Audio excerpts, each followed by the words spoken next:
Now your forecast first. Sponsored by ESL Federal Credit Union. Scattered storms were firing across the region for a lot of us this afternoon. Many of us dry, but some still seeing the rain and the storms. We should catch a brief break from this before we see a cold front move through. That keeps chances for some rain and storms in the forecast into Monday morning. But we have a seasonal pattern change coming ahead with cooler temperatures. We've also got the latest on Hurricane Ida. All those details coming up.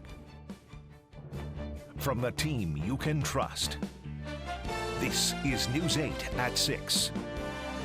Good evening, everyone, and welcome to this web edition of News 8 at 6. We begin tonight with the dangerous hurricane on the Gulf Coast. The now Category 4 Hurricane Ida wreaking havoc after making landfall early this morning. In Mississippi, Ida's wind speed was measured at nearly 150 miles an hour at landfall, and steady rain forcing floodwaters on the roadways. And in Louisiana, the iconic French Quarter seeing significant damage already as a roof collapses on Bourbon Street. President Biden says emergency crews are mobilized. We've already pre-positioned resources that we know are going to be needed, and equipment and response teams in the region. The president speaking there. Christine Gregory here to help us map this out. Christine. Yeah, this is just a very catastrophic storm system that we're talking about for the Gulf Coast right now. It made landfall earlier today as a Category 4 hurricane. That is a major hurricane. We'll keep things right here. You can see behind me on this visible satellite just a really neat shot of this storm system already barreling through, bringing heavy rain, flooding rains to New Orleans, the Gulf Coast of Louisiana, even an extreme wind warning being reported for some places locally there. Here's just a circling system. Again, very strong system bringing heavy rain to places like New Orleans, a lot of places down here. We're talking major storm surge up to 10 to 15 inches of rain. And this storm system is slowing down, so it still has a long way to go as it just made landfall today. What's really cool that we can do here is bring over our velocity capabilities here, so we can take a look at the wind speeds. You can notice the velocities here showing just the 100-mile-per-hour winds sustained that this storm is producing, and that is located just south of New Orleans this evening. So a lot of places like that city still has a long ways to go. Now, in terms of local impacts, you can see the storm system will take a path to the north over the next couple of days. For Rochester, this is just one model. It keeps most of the rain to our south. Maybe places of the southern tier could see some of that rain as early as Wednesday. I think for the most part, we see a lot of cloud cover, but not really any flooding risk for here. This is our second model, the GFS model. This is the model that has more of the rain moving into portions of western New York. But again, I think most of this does end up staying south of Rochester. We will continue, though, to monitor the trends over the next few days as they become available. Today, though, we have our own rain and storm threats that we're talking about. Not everybody will see it for the rest of the evening, but we will be tracking that through tonight. And then we've got a pattern change ahead. I'll have those details in my full forecast, Jack. Christine, thank you. And some Red Cross volunteers from western New York are gearing up to head south in light of the hurricane. One of them from Rochester, Erica Cost, spoke with him before his flight down south tomorrow morning. She joins us live with more on this. Erica. That's right, Jack. Richard McCory is heading down to Mobile, Alabama tomorrow. The safer areas to be, he says, as soon as he gets off the plane, he'll assist wherever help is needed. This could be handing out meals, handing out comfort kits, or offering a shoulder to cry on.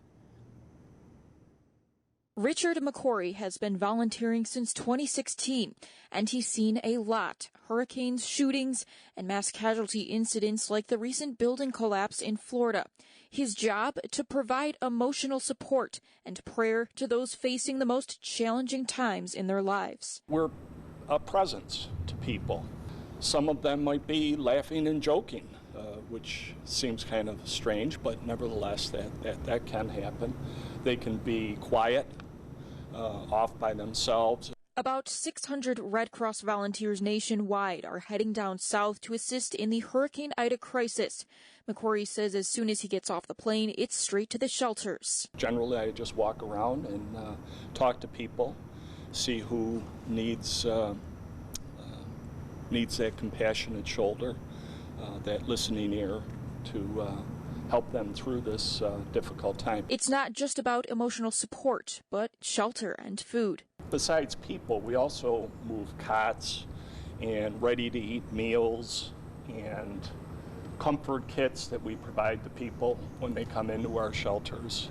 Volunteers have been spread thin lately with wildfires, flooding, and the crisis in Afghanistan. He says there's always a need, and he's urging anyone interested to go for it. I just get a lot out of it. It's about helping people to find hope in the midst of what seems like hopeless situations.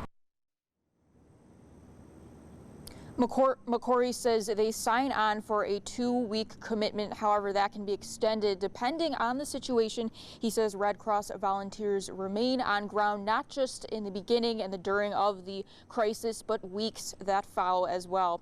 Jack? Eriquetta, thank you. We are keeping an eye on Ida and whether it will impact our region. Of course, our weather team is always updating our News 8 app with the very latest. Stay in the know, free on any device.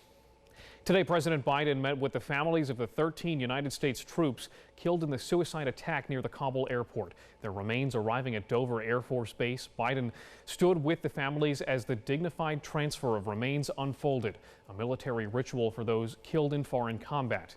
The dead range in age from 20 to 31 and came from California and Massachusetts and states in between. And a local restaurant in Genesee County paying tribute to those killed. Red OSIER places 13 table settings in their dining room with American flags and beers set out. We'll turn now to a violent weekend in Rochester. 4 shootings overnight, 2 people were killed, and there are new details tonight as we learn the names of those homicide victims. An exceptionally violent night at Rochester. The city seeing 2 more homicides as it draws closer to 50 homicide victims on the year. Around 10 p.m., a homicide on Flower City Park near Primrose Street. We are learning 42-year-old Keegan Whitley is the man who was killed last night. Another fatal shooting on the 200 block of Monroe Ave just after 2 in the morning. Police are looking into the circumstances. They say when the shooting happened, there were at least 20 to 30 people in a parking lot. Police say the victim is 31-year-old Ernest Wood. 2 separate non-fatal shootings Saturday night. One on the city's north side. A 17-year-old was shot at a house party on Oneida Street. Separately, a 22-year-old man was shot on Lincoln Street. Police are still investigating at this hour. They are asking anyone who may be able to help to call 911. And a house in Charlotte caught fire after being struck by lightning this afternoon. This is on Penrose Street. The Rochester Fire Department says there was damage to the second floor of the home. 5 people were inside at the time, but no one was injured. Firefighters say they are lucky. We did have some smoldering stuff up in the insulation in the attic. It took us a bit to make sure it was all out, but there's no extension there. Minor electric problems from the lightning strike as well, but it looks like the family will be able to stay in the house. And today, the group True Blue New York hosted a First Responders Day at Stokey Farms. Families got to meet members of the Scottsville Fire Department and learn about how they protect the community. The goal is to bring local law enforcement and families together for a day of fun. This is the 2nd year of the event. One local family is losing their summer plans after someone stole their camper and was all caught on camera. Erica Voigt Morgan says the 1994 Jayco pop-up camper was parked at the apartment building where she lives. Morgan says the camper holds a lot of special memories. She takes her 2 daughters on trips each summer and puts the camper together with her father. Morgan says she's more upset about the lost memories. My father helped me to maintain it and spent many hours keeping it nice.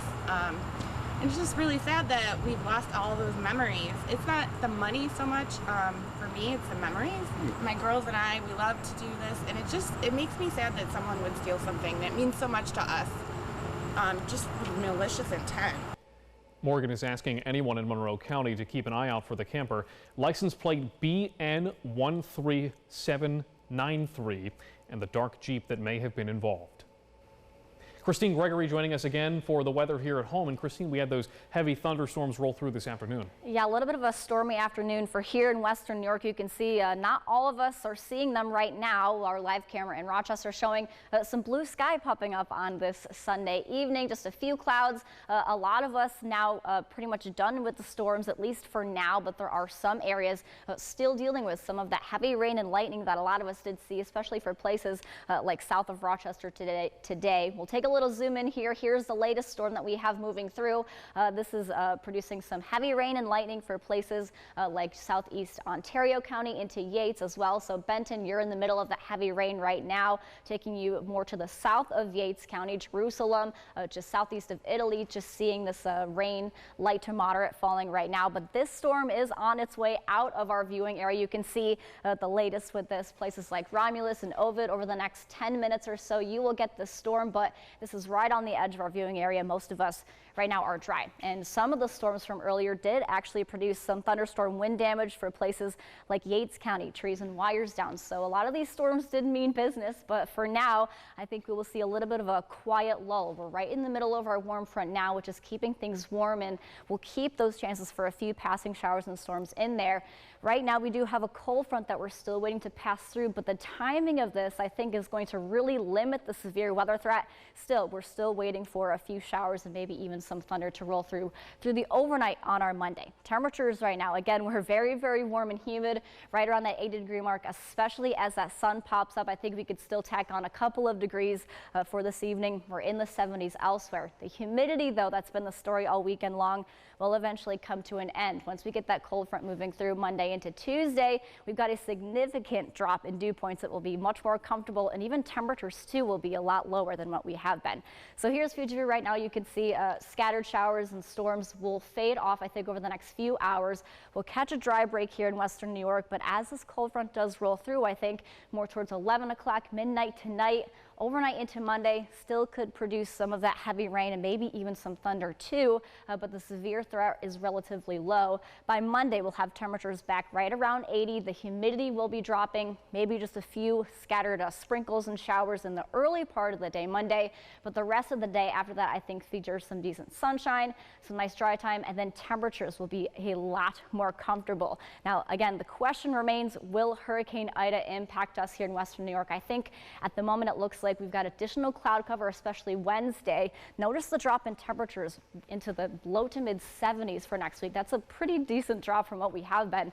So we're looking at seasonably cooler temperatures for next week, Jack, and maybe a few showers south of the region, but we will have to keep you up to date with the latest as that comes in.